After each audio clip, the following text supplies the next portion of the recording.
Hello friends, एक बार बहुत बहुत स्वागत है आपका हमारे और आपके YouTube channel Akhilesh education centre पर। तो हम लोग उस दिन पहुंचे थे प्रकाश के परावर्तन पर। तो आज हम प्रकाश के परावर्तन से स्टार्ट करेंगे।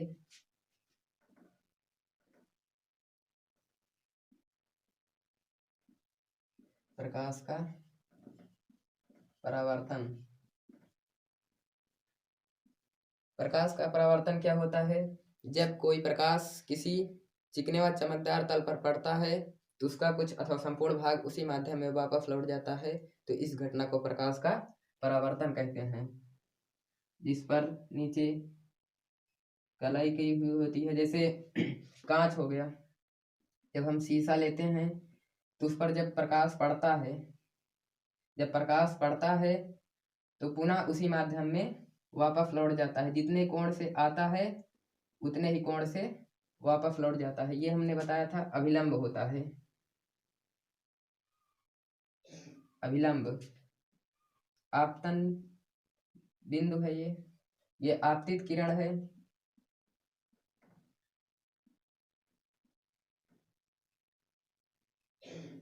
ये परावर्तित किरण है।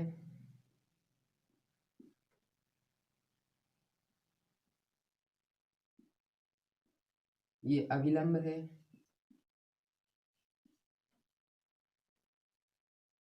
और ये आपतन कोण। अभिलंब और आपतित किरण के बीच बने कोण को आपतन कोण कहते हैं।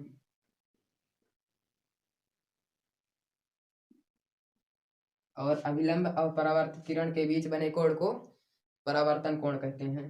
ये वाला परावर्तन कोण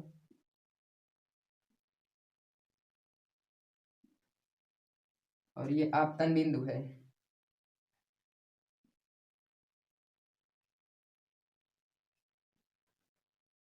तो हमने क्या बताया?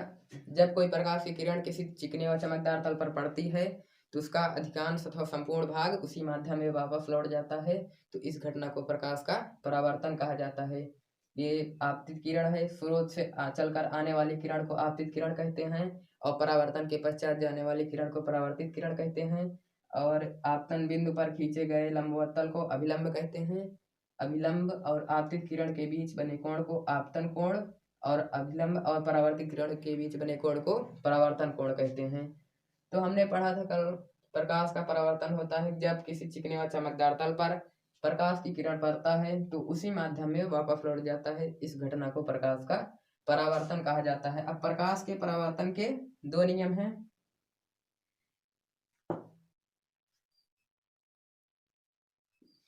प्रकाश के परावर्तन के नियम।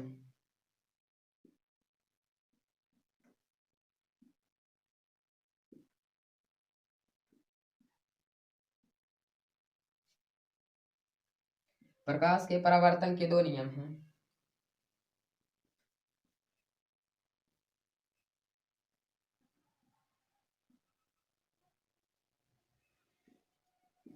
प्रकाश के परावर्तन के दो नियम हैं।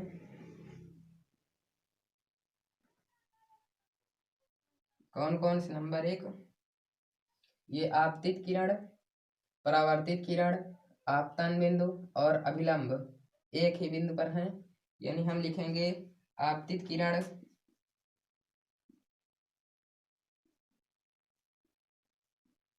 परावर्तित किरण,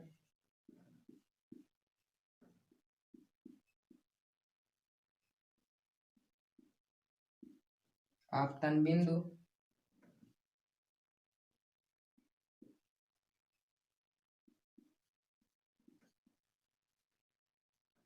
और अभिलंब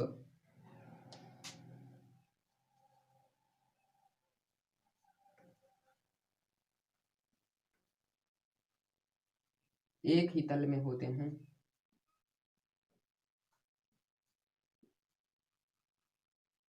एक ही तल में होते हैं। तो पहला नियम क्या है? आपतित किरण, परावर्तित किरण, आपतन बिंदु और अभिलंब एक ही तल में होते हैं। और दूसरा नियम है, ये आपतन कोण I और परावर्तन कोण R आपस में बराबर होते हैं। आपतन कोण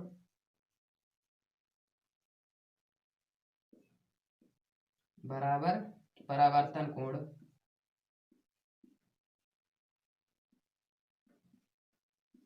आपतन कोण और परावर्तन कोण आपस में बराबर होते हैं। जितने कोण से ये आपतित किरण आती है उतने ही कोण से वापस चली जाती है।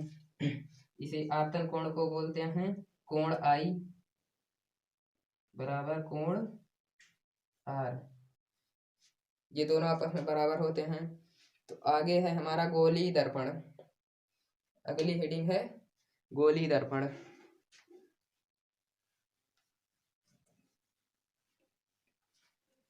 गोलीय दर्पण क्या होता है?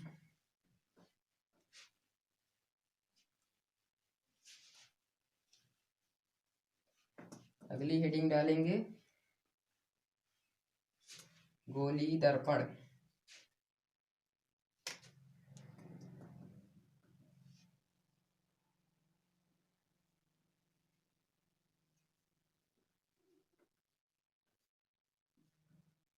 दर्पण तो हमने पढ़ा है कि एक तरफ चिकना होता है जिस पर प्रकाश की किरण पड़ती है और दूसरी तरफ पॉलिश की हुई होती है। अब गोलीय दर्पण क्या होता है? गोलीय दर्पण किसी कांच के खोखले गोले का एक भाग होता है। ये जैसे कांच का खोखला गोला है, अगर हम इसको इधर से काट देंगे, इतना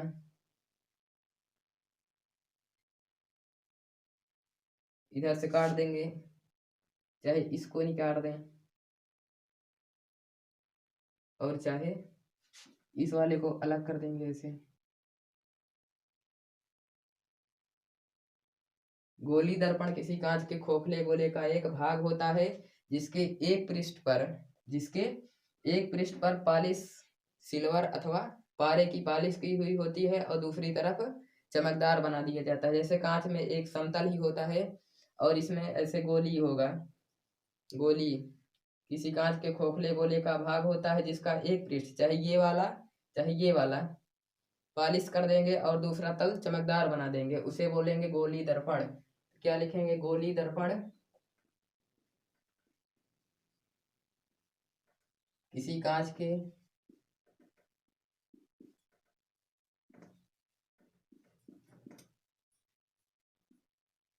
खोखले गोले का भाग होता है।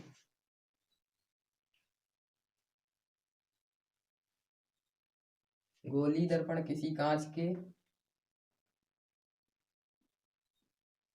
खोखले गोले का एक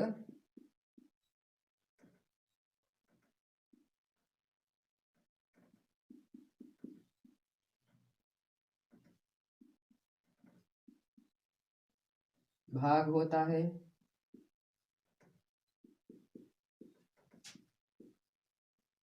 जिसका एक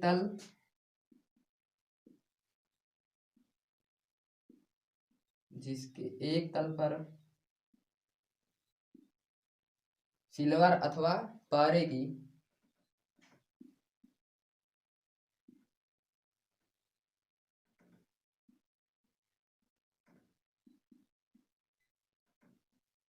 पॉलिश की हुई होती है।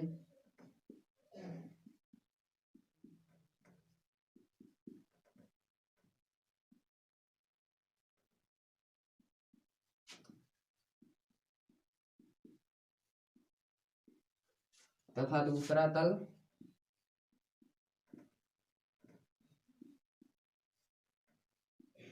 चमकदार होता है।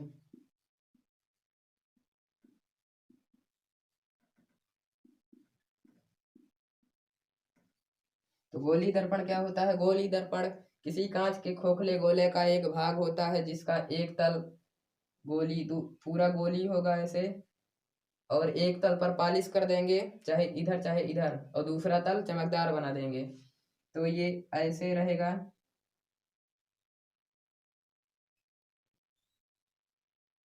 ऐसे रहता है। तो हम इसको ऐसे ना करके एक सीधी लाइन मात्र लाइन अकेल खिंचा देते हैं। तो एक तरफ ये मान लीजिए एक हो गया और एक ये है, तो चाहे इस पर इधर पॉलिश कर देंगे और चाहे इधर कर देंगे।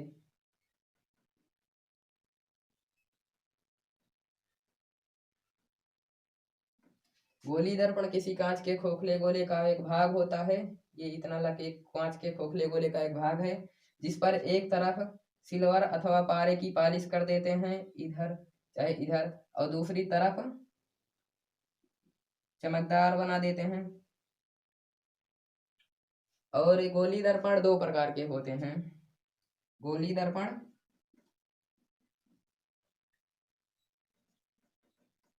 दो प्रकार के होते हैं।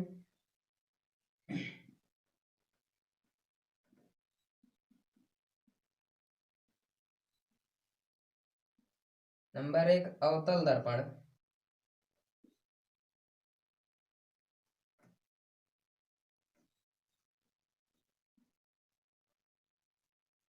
अवतल दर्पण। और नंबर दो, उत्तल दर्पण।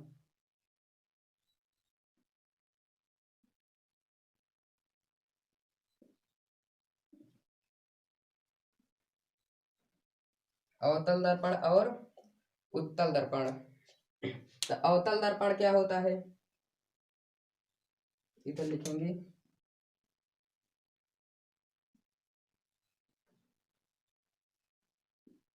अवतल दर्पण, अवतल दर्पण क्या होता है, यदि हम गोली खंड पर, ये कांच का एक गोली खंड है, यदि हम गोली खंड पर पालिश इस प्रकार करें, यदि हम गोली खंड पर पालिश इस प्रकार करें कि प्रकाश का परावर्तन जो हो दबे हुए तल से हो, यानी अवतल पृष्ठ से हो। यदि हम गोली खंड पर पालिश इस प्रकार करें कि प्रकाश के परावर्तन की घटना अवतल पृष्ठ से हो या दबे हुए पृष्ठ से हो, कुछ भी कहें, चाहे अवतल पृष्ठ से कहें चाहे दबे हुए पृष्ठ से, यदि गोली खंड पर पालिश इस प्रकार करें कि प्रकाश के परावर्तन की घटना अवतल पृष्ठ से हो या फिर दबे हुए, जो दबा होगा अवतल दबे हुए पृष्ठ से। और लिखेंगे, यदि हम गोली खंड पर, यदि हम गोली खंड पर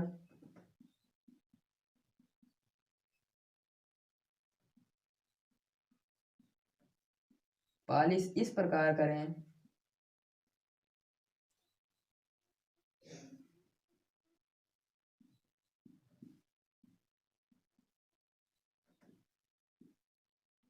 कि प्रकाश के परावर्तन की घटना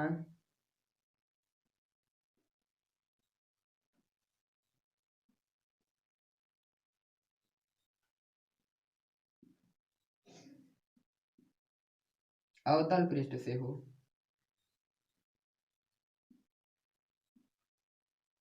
अवतल पृष्ठ या फिर दबे हुए,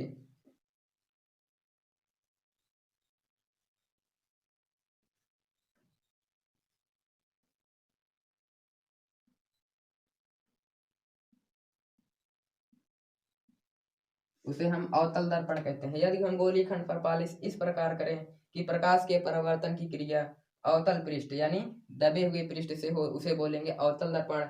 और यदि हम गोली खंड पर पालिश इस प्रकार करें, एक ये है और एक इधर, ये हो जाएगा, इधर था गोली खंड तो पालिश हम अंदर करेंगे,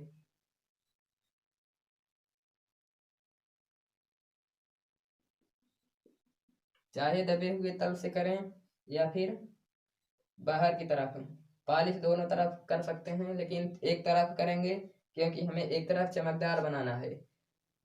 यदि हम गोली खंड पर पालिश इस प्रकार करें कि प्रकाश के परावर्तन की क्रिया दबे हुए तल से हो तो उसे बोलेंगे अवतल दर्पण। क्योंकि गोली दर्पण बनाना है तो कांच का एक कटा हुआ खोखले गोले का भाग होना चाहिए जिस पर एक तरफ पालिश की हुई होनी चाहिए और दूसरी तरफ चमकदार। तो नंबर 2 पे है उत्तल दर्पण। उत्तल दर्पण, तो उत्तल दर्पण क्या होता है, एकदम अवतल दर्पण के विपरीत। यदि हम गोली खंड पर पालिश इस प्रकार करें कि प्रकाश के परावर्तन की क्रिया उत्तल पृष्ठ से हो यानी उभरे हुए पृष्ठ से हो, उसे बोलेंगे उत्तल दर्पण। ये उभरा हुआ पृष्ठ है, ये है उत्तल दर्पण।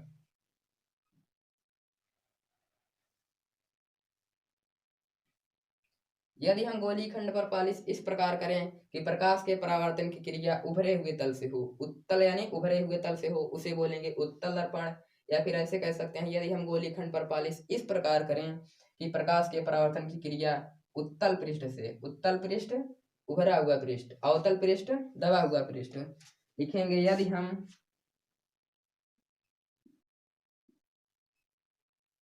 गोली खंड पर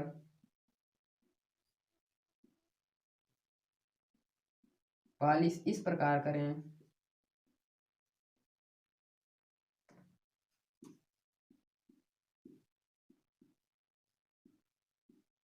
कि प्रकाश के परावर्तन की क्रिया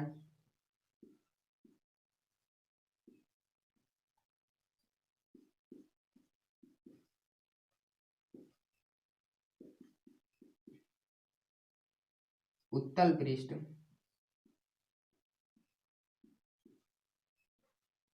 यानी उभरे हुए पृष्ठ से हो।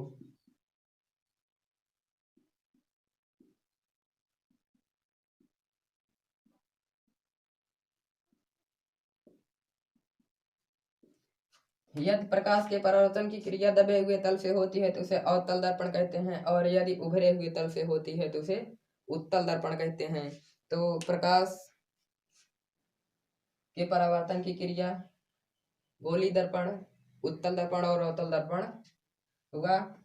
अब हम गोली दर्पण से संबंधित कुछ परिभाषाएं हैं।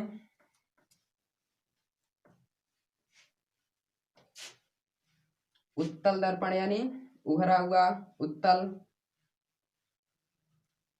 अवतल यानी दबे हुए तल से प्रकाश के परावर्तन की क्रिया होती है।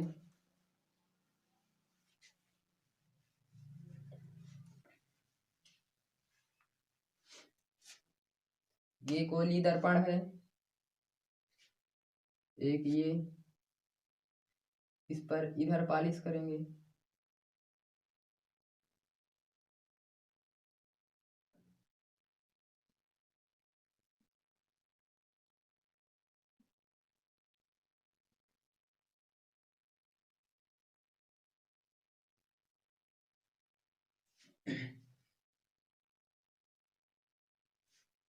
इसमें सबसे पहले आता है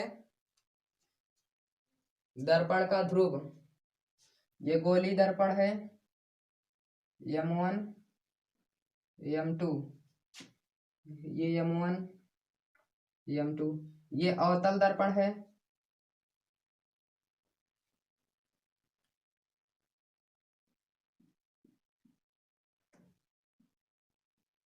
और ये उत्तल दर्पण। तो सबसे पहले है दर्पण का ध्रुव।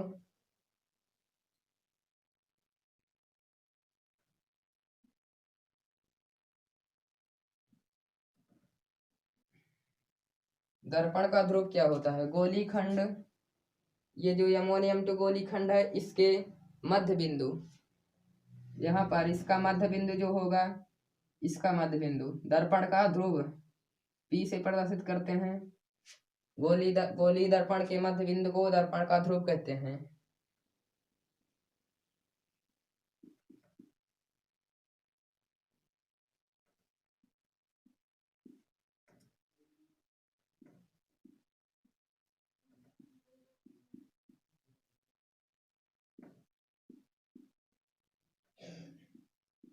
गोली दर्पण के मध्य बिंदु को दर्पण का ध्रुव कहते हैं।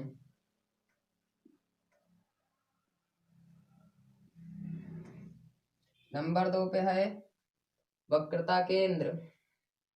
नंबर 2 वक्रता केंद्र। वक्रता केंद्र क्या है? गोली दर्पण जिस खोखले गोले का भाग होता है, यानी ये गोली खंड है, ये जिस भी खोखले गोले का एक भाग था, ऐसे जैसे भी हो, इसका एक मानो भाग था, तो इसका जो पूरे गोले का जो केंद्र है, गोली दर्पण जिस खोखले गोले का एक भाग था, उसके केंद्र को यहाँ पर माना इसका केंद्र है, और ये इसका एक गोली दर्पण था, एक खोखला गोला, तो इसका केंद्र यहाँ पर माना। गोली दर्पण जिस खोखले गोले का भाग होता है, गोली दर्पण जिस खोखले गोले का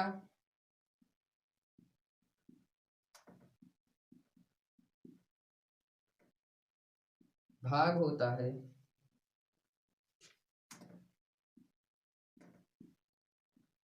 उसके केंद्र को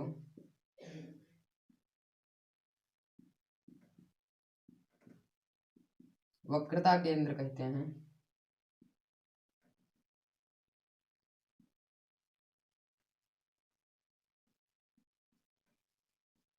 गोली दर्पण, ये पूरा गोली दर्पण है,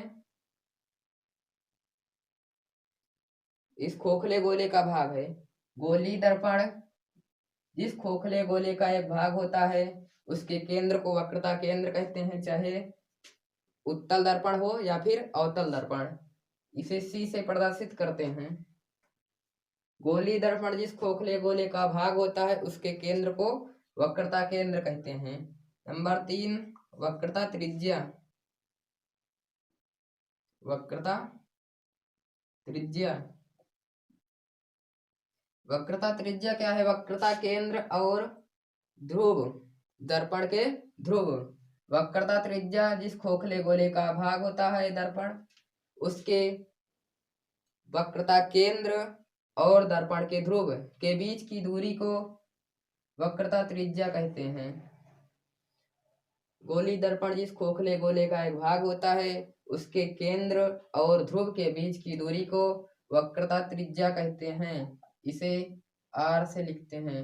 वक्रता त्रिज्या जिस खोखले गोले का भाग होता है, गोली दर्पण जिस खोखले गोले का एक भाग होता है,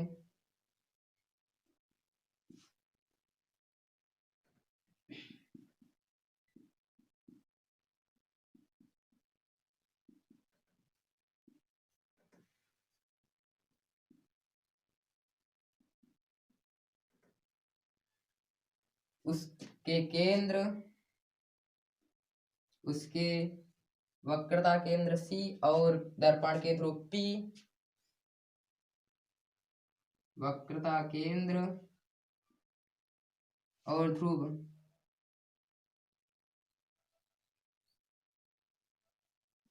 के बीच की दूरी को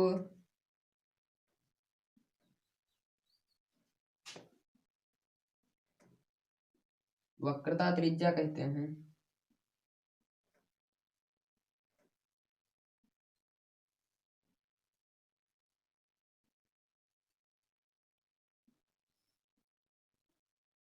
इधर भी वक्रता त्रिज्या R, इधर भी वक्रता त्रिज्या R। और है अगली मुख्य अक्ष। मुख्य अक्ष, मुख्य अक्ष क्या होती है? वक्रता केंद्र और दर्पण के ध्रुव, वक्रता केंद्र और दर्पण के ध्रुव को मिलाने वाली रेखा, वक्रता केंद्र और दर्पण के ध्रुव को मिलाने वाली रेखा को मुख्य अक्ष कहते हैं।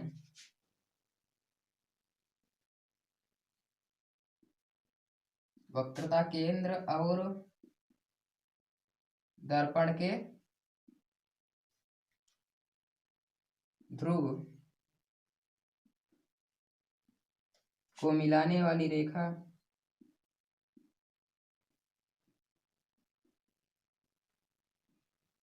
मुख्य अक्ष कहलाती है।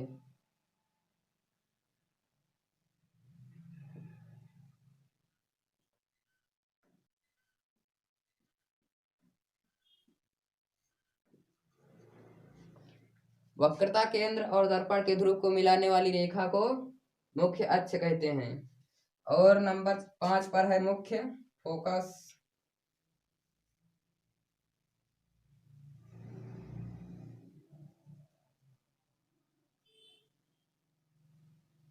मुख्य फोकस, तो मुख्य फोकस क्या है? मुख्य अक्ष के समांतर मुख्य अक्ष के समांतर चलने वाली प्रकाश की किरणें, मुख्य अक्ष के समांतर चलने वाली प्रकाश की किरणें दर्पण में, चाहे अवतल दर्पण हो या फिर उत्तल दर्पण, दर्पण में प्रकाश के परावर्तन के पश्चात, इसमें जब गोली दर्पण है, इस पर पालिश की हुई है एक तरफ और एक तरफ चिकना है, तो जब हमने पढ़ा है प्रकाश के परावर्तन में कि जब किसी चिकने व चमकदार तल पर प्रकाश की किरण पड़ती है, प्रकाश की किरण पड़ती है तो उसका उसी माध्यम में परावर्तन हो जाता है। तो क्या है, मुख्य अक्ष के समांतर चलने वाली प्रकाश की किरणें दर्पण में परावर्तन के पश्चात जिस बिंदु से होकर जाती हैं, जिस बिंदु से होकर जाती हैं, कहाँ, मुख्य अक्ष पर, मुख्य अक्ष के समांतर चलने वाली प्रकाश की किरणें दर्पण में परावर्तन के पश्चात जिस बिंदु पर, मुख्य अक्ष पर जिस बिंदु से होकर जाती हैं अथवा जाती हुई प्रतीत होती हैं,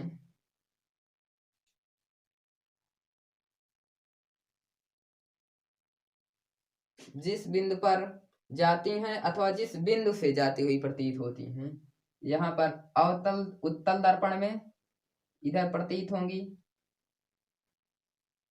कि यहाँ से जा रही हैं प्रकाश की किरणें, यानी अपसरित हो रही हैं, यहाँ पर अभिसरित होंगी, अवतल दर्पण में अभिसरित होगी। मुख्य अक्ष के समांतर आने वाली प्रकाश की किरणें जिस बिंदु से होकर जाती हैं अथवा जिस बिंदु पर अभिसरित होती हैं या फिर जिस बिंदु से अपसरित होती हुई प्रतीत होती हैं, मुख्य अक्ष के समांतर आने वाली प्रकाश की किरणें, ये प्रकाश की किरण उत्तल दर्पण में आएगी तो इधर वापस लौट जाएगी, लेकिन यहाँ से आते हुए प्रतीत होगी। देखिए यहाँ से आते हुए प्रतीत हो रही है। मुख्य अक्ष के समांतर आने वाली प्रकाश की किरणें जिस बिंदु से होकर जाती हैं अथवा जिस बिंदु से होकर जाती हैं अथवा